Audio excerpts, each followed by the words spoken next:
भारतीय लष्कराच्या तिन्ही दलांनी पाकिस्तानातील दहशतवाद्यांच्या अड्ड्यांवर अचूक आणि ठोस अशी कारवाई केली आणि देशवासियांचा आत्मविश्वास पुन्हा एकदा जागवला।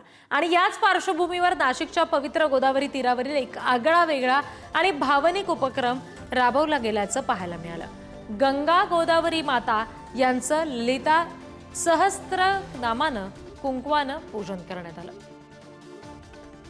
आणखी तपशील घेऊयात, प्रतिनिधी किरण ताजणे आपल्याशी जोडले गेलेत त्यांच्याकडून। किरण, काय नेमकं या उपक्रमाचं वैशिष्ट्य होतं?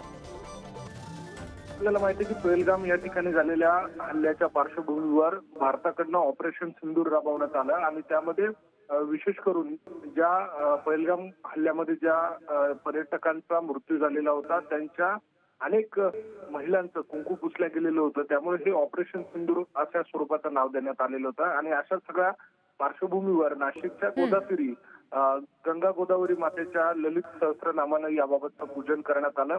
अनेक महिला त्यावेळेला उपस्थित होत्या। त्यावेळेला त्यांनी गंगा गोदावरी मातेची जी मूर्ती होती त्या ठिकाणी त्या मूर्तीला कुंकवानं पूजन केलं आणि सहस्त्रनामानं त्या ठिकाणी जप देखील करण्यात आला। असा हा आगळा वेगळा उपक्रम राबवून ज्या पद्धतीनं ऑपरेशन सिंदूर राबवण्यात आलं त्याला एक प्रकारे या ठिकाणी अभिनंदन करण्यात आलं। या सगळ्या पार्श्वभूमीवर या उपक्रमाचं स्वागत देखील नाशिककरांकडून केलं जात आहे। जी, धन्यवाद सगळ्या तपशिलांसाठी किरण।